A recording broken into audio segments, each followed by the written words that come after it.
Hey everyone, I've been asked by quite a few people for an update about our adventures at Fairy Creek, so I thought I would do something different and post a video just explaining a few things that took place.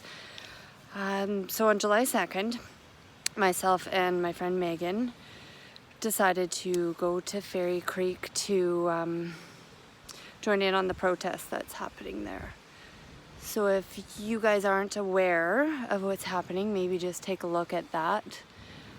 In a nutshell, there's a private logging company called Teal Jones that has been given the right to log in the indigenous territories of the Pachidat and Dididat peoples.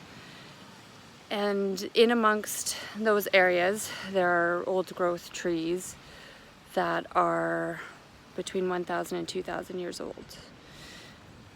And there is a big group of concerned citizens who do not think that it is right for this company to continue to log in the old growth forest where there's only 2.7% remaining in BC for profit logging.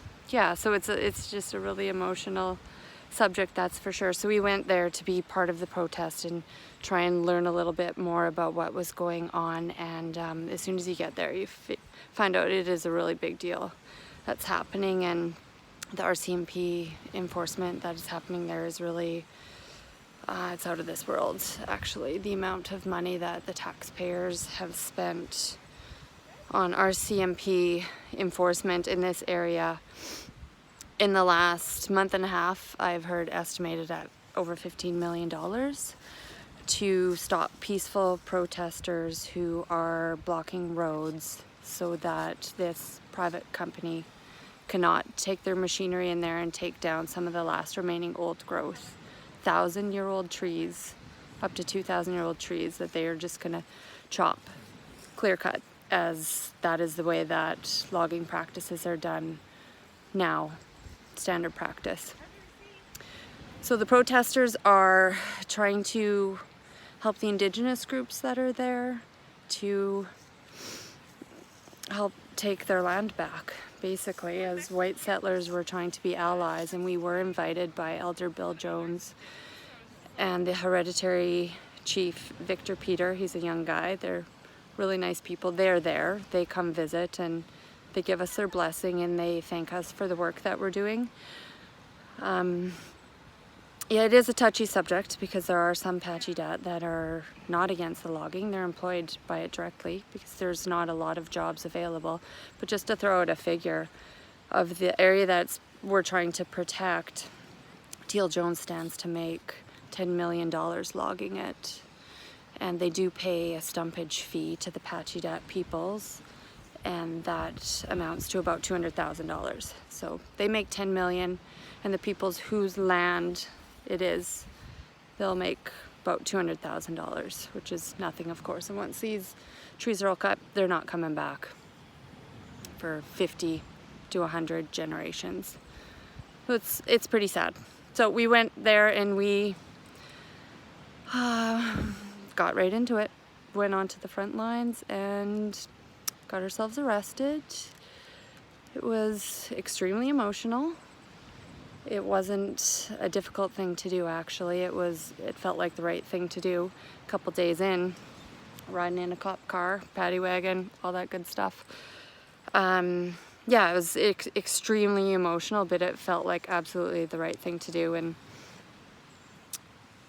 the type of enforcement that the RCMP have going on there it's just insane. Like, for myself and Megan, who were there, and one other lady were cemented into something called a sleeping dragon, where it's basically a hole that is cut, dug into the road, and there is a PVC pipe that's about the size of your arm and a couple of rods of rebar that are going across. So they dig a hole, they drop in this sleeping dragon, and then they cement it, and then we clamp on a chain around our wrist with a carabiner at the end, and then we dig our arms down into the ground to clip onto that rebar. So your arm is in a PVC pipe up to your shoulder, and then they cannot pull you out of it, but you are able to unlock yourself if you need to.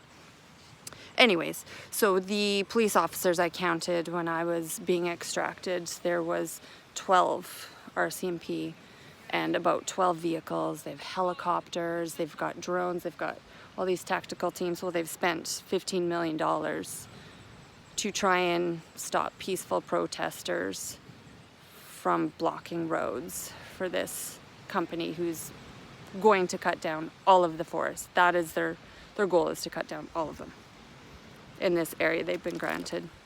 It's just not right. So somebody needs to stand up for it, because if we do nothing, then it's gone. And can we say that we really tried? I don't know. I can say I tried, and I'll go back. I'll do it again. So if anyone has any questions, it was a really, really, really, really emotional time, and I regret absolutely nothing about it, except that they were able to get me out after jackhammering me out and chiseling and using a pickaxe like right next to my head, because it was just up at my shoulder. So I was super pissed that they got me out within an hour, but they've gotten really good at it now, unfortunately. But yeah, at least I did something. At least feel better about that rather than doing nothing. So fire me off any questions if you'd like to. Everybody needs to go. They need people. You do not need to be doing the exact same thing that I did. We did a bunch of night shifts where you're watching for, because the police try and raid the camps where we've got kitchens set up, and yeah, it's a community up there, and everybody's taking care of themselves and others. And it's really a beautiful thing, and it is a life-changing experience. So if you have any interest in helping save these ancient trees, ask me how, and I can help you get there and help you figure it out or answer any questions.